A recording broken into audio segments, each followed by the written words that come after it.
Welcome back to our channel VK photograph. ഒരു പ്രോഡക്റ്റിൻ്റെ review ആയിട്ട് നമ്മൾ ഫസ്റ്റ് ടൈമാണ് വന്നിരിക്കുന്നത്. ഇന്ന് നമ്മൾ റിവ്യൂ ചെയ്യാൻ പോകുന്നത് ഈ ഒരു ലെൻസാണ്. ടാമറോണിൻ്റെ 28-200 എന്ന് പറയുന്ന ഈ ഒരു ലെൻസ്. 28-200 f2.8 to 5.6 DI3RXT എന്ന് പറയുന്ന ടാമറോണിൻ്റെ ഈ ഒരു ഓൾ ഇൻ വൺ ലെൻസാണ്. നിങ്ങളൊരു lightweight all in one lens buy ചെയ്യാൻ ആഗ്രഹിക്കുന്നവരാണെന്നുണ്ടെങ്കിൽ സ്റ്റേ ട്യൂൺഡ്. നമുക്കത് ബ്രേക്ക് ഡൗൺ ചെയ്ത് 1 by 1 ആയിട്ട് എല്ലാ കാര്യങ്ങളും ഡിസ്കസ് ചെയ്യാം. സോ ആദ്യം തന്നെ ഞാൻ പറയാം, this is not a sponsored review. Okay, അതുകൊണ്ട് തന്നെ ടാമറോണിൽ നിന്നും നമുക്കൊരു രൂപ പോലും അവർ പേ ചെയ്യുന്നില്ല ഇതിന് വേണ്ടിയിട്ട്. ഞാനിത് ഒക്ടോബർ 1 വാങ്ങിച്ച്. ഇത് ഷൂട്ട് ചെയ്യുന്ന ടൈം എന്ന് പറയുന്നത് മാർച്ച് 1 ഏകദേശം ഒരു 5 മാസത്തെ എൻ്റെ ഡെയിലി അല്ലെന്നുണ്ടെങ്കിൽ ഞാൻ ട്രാവൽ ചെയ്യുമ്പോൾ ഒക്കെ യൂസ് ചെയ്യുന്ന ഒരു ലെൻസാണത്. സോ എപ്പോഴും എൻ്റെ കൂടെ ഉണ്ടാകുന്ന ഒരു ലെൻസാണ്. സോ ഈ 5 മാസം ഞാൻ യൂസ് ചെയ്തിട്ട് എനിക്ക് തോന്നിയ കാര്യങ്ങൾ നിങ്ങളോട് ഷെയർ ചെയ്യാം എന്ന് വിചാരിക്കുന്നു. സോ കൂടുതൽ ടെക്നിക്കൽ റിലേറ്റഡ് ആയിട്ടുള്ള കാര്യങ്ങളൊക്കെയാണ് നിങ്ങൾക്ക് അറിയാൻ ആഗ്രഹമെങ്കിൽ മേ ബി ഇത് വർത്ത് ആയിക്കൊള്ളണമെന്നില്ല.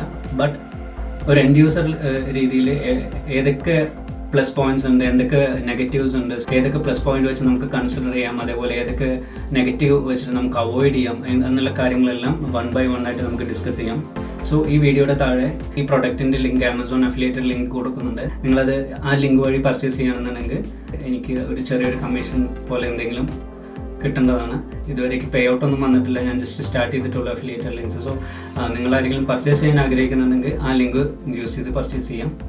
ഈ ലെൻസ് ആർക്കൊക്കെ യൂസ്ഫുൾ ആയിരിക്കും? ഫസ്റ്റ് ഓഫ് ഓൾ നമുക്ക് ട്രാവൽ ഫോട്ടോഗ്രാഫേഴ്സിന് ഏറ്റവും ബെനിഫിറ്റ് ആയിട്ടുള്ളൊരു ലെൻസാണ്. കാരണം എന്താണെന്ന് വെച്ചാൽ ഒറ്റ ലെൻസ് മതി, മാക്സിമം 2 ലെൻസ്. ഒരു വൈഡ് ഇതിനകത്ത് 28 മുതൽക്കാണ് സ്റ്റാർട്ട് ചെയ്യുന്നത്, 28 mm ആണ് സ്റ്റാർട്ട് ചെയ്യുന്നത്. സോ അതിൻ്റെ മുന്നേ ഒരു അൾട്രാ വൈഡ് ആംഗിൾ ഒരു ലെൻസും കൂടി ഉണ്ടെങ്കിൽ ഈ രണ്ട് ലെൻസ് മതി ഒരു ട്രാവൽ.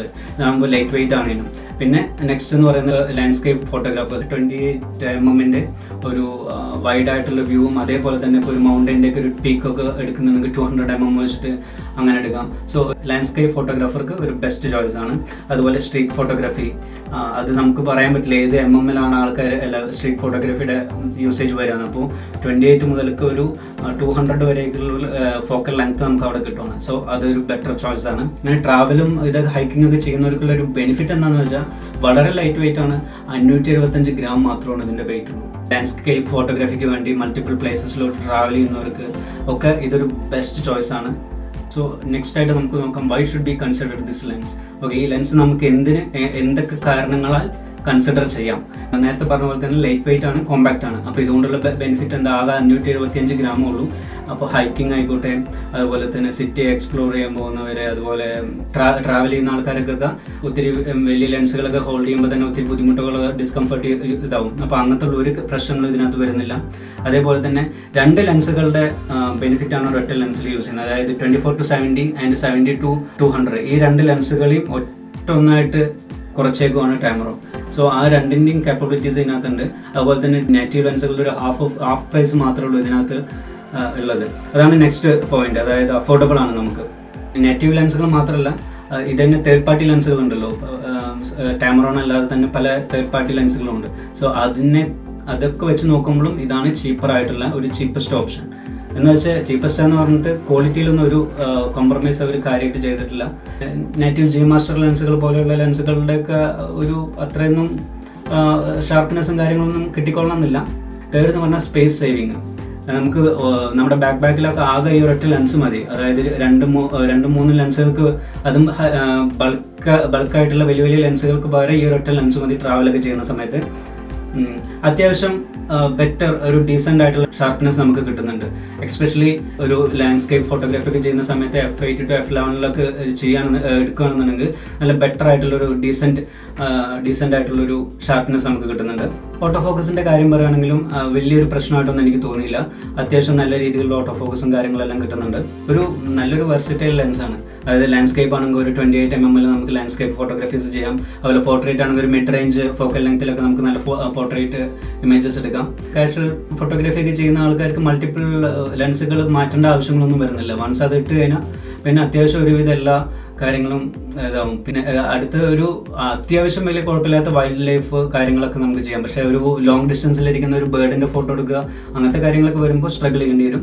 സ്ട്രഗിൾ ചെയ്യല്ല, കിട്ടാൻ ബുദ്ധിമുട്ടാണ്, ഒത്തിരി ദൂരത്താണ്. 200 mm ശരിക്കും ഒരു വൈൽഡ് ലൈഫ് ഫോട്ടോഗ്രാഫിക്ക് പറഞ്ഞ ഒരു സംഭവമല്ല ആക്ച്വലി. നെക്സ്റ്റ് ഒരു പ്ലസ് പോയിന്റ് എന്ന് പറയുന്നത് വെതർ ഷീൽഡാണ്. അതായത് മൈൽഡ് ആയിട്ടുള്ള റെയിൻ അല്ലെന്നുണ്ടെങ്കിൽ സ്നോ അങ്ങനത്തെ കാര്യങ്ങളിലൊന്നും യൂസ് ചെയ്താലും വലിയ പ്രശ്നങ്ങളൊന്നും വരില്ല. പിന്നെ ഉള്ളത് 67 mm ഫിൽറ്ററാണ്. ക്യാമറോണിൻ്റെ എല്ലാ ലെൻസുകൾക്കും 67 mm ഫിൽറ്ററാണ്. അപ്പോൾ നമ്മളിപ്പോൾ മറ്റേ CPL ആയിക്കോട്ടെ, അതുപോലെ ND ഫിൽറ്റേഴ്സ് ആയിക്കോട്ടെ, എന്ത് വാങ്ങിച്ചാലും മാറ്റി മാറ്റി യൂസ് ചെയ്യും. മിനിമൽ ഫോക്കൽ ലെങ്ത് എന്ന് പറയുന്നത് 28 mm ആണെങ്കിൽ 19 cm, അതുപോലെ തന്നെ 200 mm ആണെങ്കിൽ 80 cm അതിൻ്റെ മിനിമം ഫോക്കൽ ലെങ്ത് പറയുന്നത്. 200 mm ഒരു 80 cm ഫോട്ടോ എടുക്കുമ്പോൾ ഒരു സെമി മാക്രോ എന്നുള്ള രീതിയിലൊക്കെ നമുക്ക് വേണമെങ്കിൽ കൺസിഡർ ചെയ്യും. അതുപോലെ തന്നെ ഞാൻ കഴിഞ്ഞ ദിവസം ഒരു നിസ്സിയുടെ ഒരു ക്ലോസപ്പ് ലെൻസിൻ്റെ റിവ്യൂ ചെയ്തിട്ടുണ്ടായിരുന്നു, അൺബോക്സിങ് ചെയ്തിട്ടുണ്ടായിരുന്നു. അത് ഞാൻ ഈ ടാമറോൺ ലെൻസിലാണ് ഞാൻ അറ്റാച്ച് ചെയ്തിട്ടുണ്ടായിരുന്നത്. അഡാപ്റ്ററും കൂടി യൂസ് ചെയ്യുമ്പോൾ ഒരു 1:1 മാക്രോ മാഗ്നിഫിക്കേഷൻ നമുക്ക് ഇതിനകത്ത് കിട്ടും. സോ ഇത്രയും നേരം നമ്മൾ പറഞ്ഞത് ഈ ലെൻസിൻ്റെ പ്ലസ് പോയിന്റ്സ് ആണെങ്കിൽ കുറച്ച് നെഗറ്റീവ്സും കൂടി ഉണ്ട് ഈ ലെൻസിന്. സോ അത് നെഗറ്റീവ്സ് എന്ന് പറയാൻ പറ്റുമെന്ന് അറിയില്ല. ഈ ഒരു പ്രൈസ് റേഞ്ചിൽ അത് ഓക്കെയാണ്. നിങ്ങൾക്കൂടെ കാണാൻ പറ്റും, ആകെ ഒരു ഒറ്റ ബട്ടൺ മാത്രമേ ഉള്ളൂ. അതായത് ഇത് ലോക്കും അൺലോക്കും മാത്രം. ഓട്ടോമാറ്റിക്കലി സൂം ഇൻ ചെയ്യാതിരിക്കാൻ വേണ്ടി ഇത് ലോക്ക് ചെയ്ത് വെച്ചാൽ പിന്നെ അത് സൂമിനും സൂം ഔട്ട് ആവില്ല. ആ ഒരൊറ്റ ബട്ടണേ ഉള്ളൂ ഇതിനകത്ത്. ലെൻസ് വെച്ചിട്ട് മാനുവൽ ഫോക്കസും ഓട്ടോ ഫോക്കസും ചേഞ്ച് ചെയ്യാൻ പറ്റില്ല. അതെല്ലാം നമ്മൾ ക്യാമറയിൽ ചെയ്യണം. നെക്സ്റ്റ് എന്ന് പറഞ്ഞാൽ ഇമേജ് സ്റ്റെബിലൈസേഷൻ ഇല്ല. ഒരു 200 mm വെച്ചിട്ടൊരു ഹാൻഡ് ഹെൽഡായിട്ട് ഫോട്ടോ എടുക്കുന്ന സമയത്ത് ചെറിയൊരു സ്ട്രഗിൾ അല്ലാന്നുണ്ടെങ്കിൽ ചെറിയൊരു വൈബ്രേഷനൊക്കെ വരാൻ ചാൻസ് ഉണ്ട്. പക്ഷേ ഇപ്പോൾ ഇറങ്ങുന്ന സോണിയുടെ എല്ലാ ക്യാമറകളിലും സ്റ്റെബിലൈസേഷൻ ഉള്ളത് കാരണം കൊണ്ട് അതൊരു പ്രശ്നമായിട്ട് ഞാൻ കൺസിഡർ ചെയ്യുന്നില്ല. അസ്ട്രോ ഫോട്ടോഗ്രാഫി അല്ലാന്നുണ്ടെങ്കിൽ നൈറ്റ് ഫോട്ടോഗ്രാഫിക്കൊന്നും ഞാൻ സജസ്റ്റ് ചെയ്യില്ല. കാരണം എന്താണെന്ന് വെച്ചാൽ ഇതിൽ വേരിയബിൾ അപ്പർച്ചറാണ്. അതായത് 2.8 to 5.6. സോ 5.6 ഇതൊക്കെ വരുമ്പോൾ തന്നെ അറിയാമല്ലോ, ലൈറ്റ് ഓട്ടോമാറ്റിക്കലി ഡൗൺ ആയി പോവും, ഗ്രെയിൻസും കാര്യങ്ങളൊക്കെ നല്ലോണം വരാൻ ചാൻസ് ഉണ്ട്. ഓക്കെ, ഇതൊരിക്കലും ഞാൻ നേരത്തെ പറഞ്ഞ പോലെ വൈൽഡ് ലൈഫ് ഫോട്ടോഗ്രാഫിക്ക് ഞാൻ സജസ്റ്റ് ചെയ്യുന്നില്ല. 200 mm എന്ന് പറയുന്നത് ഒരിക്കലും ഒരു വൈൽഡ് ലൈഫ് ഫോട്ടോഗ്രാഫിക്ക് ആപ്റ്റ് ആയിട്ടുള്ളൊരു ഫോക്കൽ ലെങ്ത് അല്ല. കാരണം ഡെഫിനറ്റ്ലി ഒരു ബേർഡ് ഫോട്ടോഗ്രാഫി അല്ലെന്നുണ്ടെങ്കിൽ ലോങ് ഡിസ്റ്റൻസിൽ ഒരു അനിമൽസിനൊക്കെ വേണമെങ്കിൽ അതിൽ കൂടുതൽ, അതായത് ഒരു 100 to 400 mm ലെൻസോ അല്ലാന്നുണ്ടെങ്കിൽ 200 to 600 mm സോണിയുടെ ലെൻസൊക്കെ നിങ്ങൾ ചൂസ് ചെയ്യുന്നതായിരിക്കും ബെറ്റർ. ഇതൊരു വൈൽഡ് ലൈഫ് ഫോട്ടോഗ്രാഫിക്ക് വേണ്ടിയിട്ട് വാങ്ങിക്കേണ്ട എന്നാണ് ഞാൻ പറയുള്ളൂ.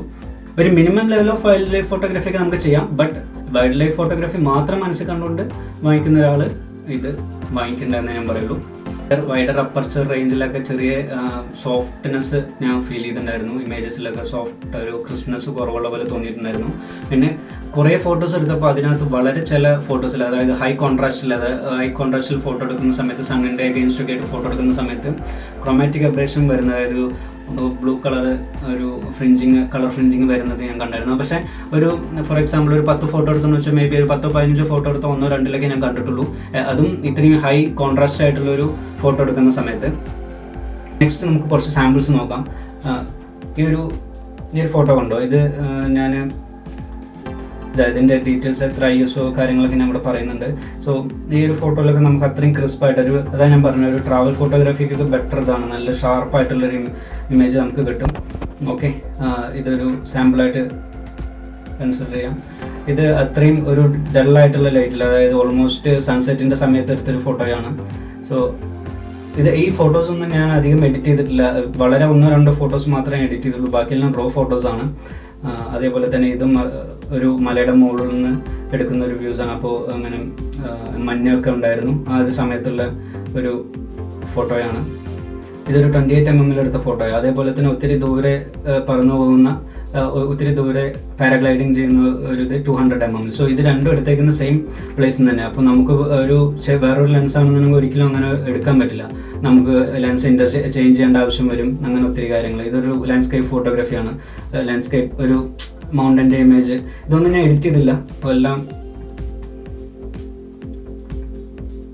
കണ്ടു, എല്ലാം നല്ല പക്ക ക്ലിയർ ആണ്.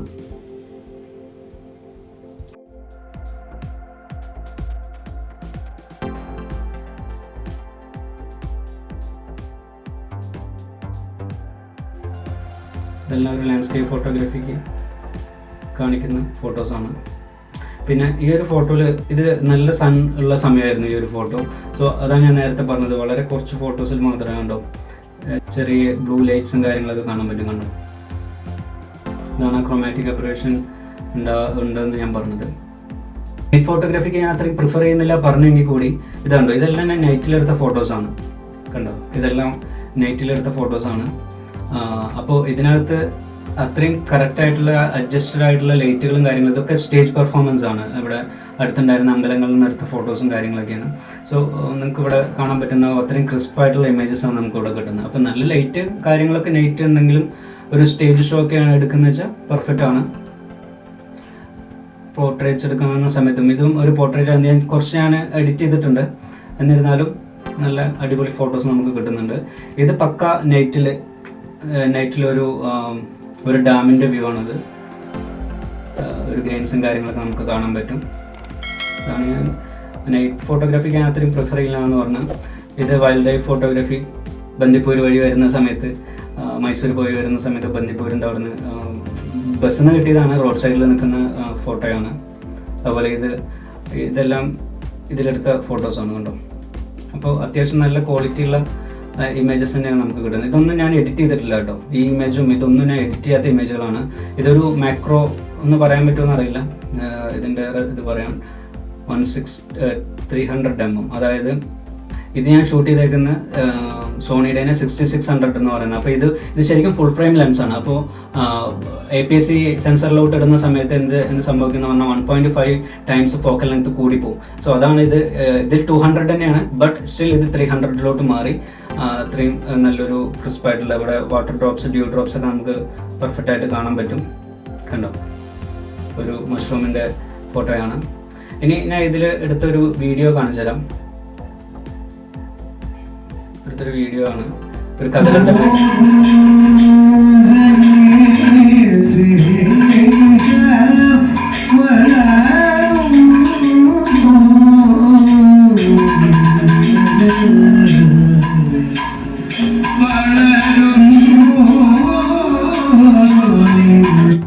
ഓക്കെ. സോ ഇപ്പോൾ കണ്ട വീഡിയോ എന്ന് പറഞ്ഞു വെച്ചാൽ നേരത്തെ പറഞ്ഞ പോലെ തന്നെ ഒരു ടെമ്പിളിലുണ്ടായിരുന്ന സ്റ്റേജ് പെർഫോമൻസിൽ നിന്ന് ഹാൻഡ് ഹെൽഡ് ആയിട്ട് എടുത്ത വീഡിയോ ഇതാണ്. അപ്പോൾ ഈവൻ അത് സോണി A7 IV എടുത്തേക്കുന്നത്. സോ ഈവൻ അതിൻ്റെ ഇമേജ് സ്റ്റെബിലൈസേഷൻ കാരണം ഒക്കെ ഒത്തിരി കുറച്ചും കൂടി ബെറ്റർ, എന്നാലും ഷേക്കുകളുണ്ട്. ബട്ട് എന്നിരുന്നാലും നമുക്കൊരു ഹാൻഡ് ഹെൽഡ് ഒക്കെ ഷൂട്ട് ചെയ്യാൻ പറ്റുന്ന രീതിയിലാണ് ലെൻസ് വന്നിരിക്കുന്നത്. ഓക്കെ, സോ ഇതൊക്കെയാണ് സാമ്പിൾസും കാര്യങ്ങളും. ഇതാണ് ഒരു ബേസിക് ആയിട്ടുള്ള റിവ്യൂ എന്ന് പറയുന്നത്. അതായത് റിവ്യൂ എന്ന് പറഞ്ഞാൽ അത്രയും ഒത്തിരി യൂട്യൂബ് ചാനൽസ് ഒക്കെ കാണാറുണ്ട്, അത്രയും ടെക്നിക്കലായിട്ടുള്ള കാര്യങ്ങളൊക്കെ പറഞ്ഞിട്ട് പോകുന്ന റിവ്യൂസും കാര്യങ്ങളൊക്കെ പറയാറുണ്ട്. പക്ഷേ ഞാൻ അങ്ങനെയല്ല. ഞാൻ എനിക്കുണ്ടായ അനുഭവങ്ങളോ അല്ലെങ്കിൽ ഞാനിത് യൂസ് ചെയ്തപ്പോൾ എനിക്ക് ഫീൽ ചെയ്ത കുറച്ച് കാര്യങ്ങളാണ് നിങ്ങളോട് പറഞ്ഞത്. സോ എപ്പോഴും ലെൻസുകളിൽ ഇൻവെസ്റ്റ് ചെയ്യുന്ന സമയത്ത് നമ്മൾ എപ്പോഴും നല്ല ബുദ്ധിപരമായിട്ടുള്ള കാര്യങ്ങൾ ചെയ്യണം. ഒരു സിംഗിൾ ലെൻസ് ഒരു മൾട്ടിപ്പിൾ ഫോക്കൽ ലെങ്ത്തിനാണ് നിങ്ങൾ ആഗ്രഹിക്കുന്നത്, അതായത് ട്രാവൽ ചെയ്യുമ്പോഴും അതൊക്കെ കൂടെ കൊണ്ടുപോകാൻ ലൈറ്റ് വെയിറ്റ് ആയിട്ടുള്ളൊരു ലെൻസാണ് നിങ്ങൾ ആഗ്രഹിക്കുന്നതെങ്കിൽ ഡെഫിനറ്റ്ലി ഈ ലെൻസിന് വേണ്ടി നിങ്ങൾ മുന്നോട്ട് പോവുക. സോ ഇതിനെ നമുക്കൊരു ആൾ ഇൻ വൺ ലെൻസ് എന്നുള്ള രീതിയിൽ കാറ്റഗറിയിൽ പെടുത്താം.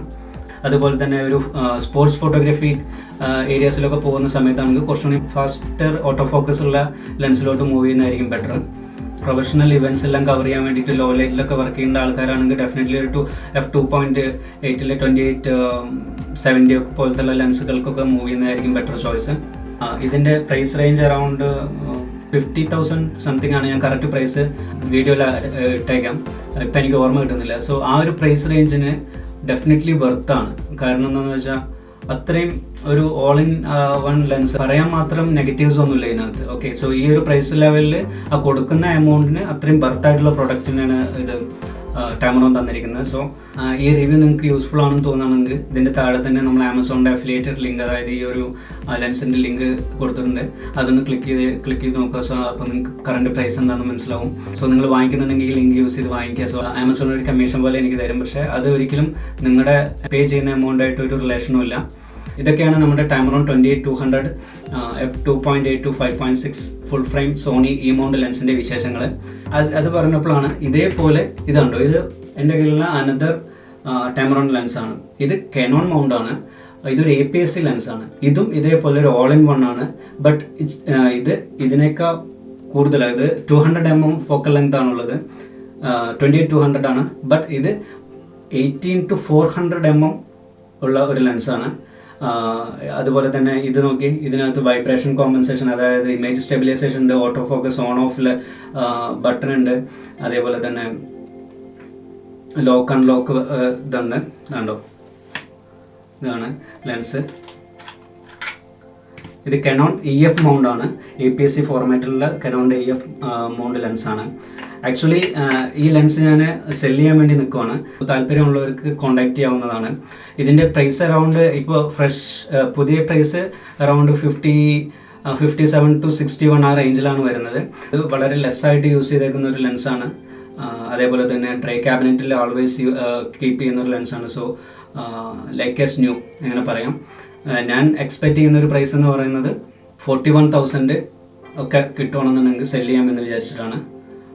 ഓക്കെ, സോ ഇത് ജസ്റ്റ് ഞാൻ പറഞ്ഞു മാത്രമേ. ഇതൊരു ആൾ ഇൻ വൺ ലെൻസാണ്, കനോൺ EF മൗണ്ടിന്. Okay, thank you so much for watching. ഇത് വീഡിയോ എല്ലാവർക്കും ഇഷ്ടപ്പെട്ടു എന്ന് വിചാരിക്കുന്നു. സോ ഇതേപോലെയുള്ള കണ്ടന്റുകൾക്ക് വേണ്ടി നമ്മുടെ ചാനലൊന്ന് സബ്സ്ക്രൈബ് ചെയ്യുക, സപ്പോർട്ട് ചെയ്യുക. ചെറിയ ഒരു സെറ്റപ്പാണ് ഉള്ളൂ, അപ്പോൾ അതിൻ്റേതായിട്ടുള്ള പോരായ്മകളും കാര്യങ്ങളൊക്കെ ഡെഫിനറ്റ്ലി ഉണ്ടായിരിക്കും. ഇൻ ഫ്യൂച്ചർ ചാനലൊക്കെ നല്ല രീതിയിൽ പോവുകയാണെങ്കിൽ ഡെഫിനറ്റ്ലി ഇമ്പ്രൂവ് ചെയ്യുമായിരിക്കും. സോ സബ്സ്ക്രൈബ് ചെയ്യുക, നിങ്ങളുടെ വലിയ അഭിപ്രായങ്ങളെല്ലാം കമൻറ്റായി രേഖപ്പെടുത്തുക. സോ ഇതേപോലെ യൂസ്ഫുൾ ആയിട്ടുള്ള അടുത്ത വീഡിയോയുമായി കാണാം. Bye bye, happy shooting.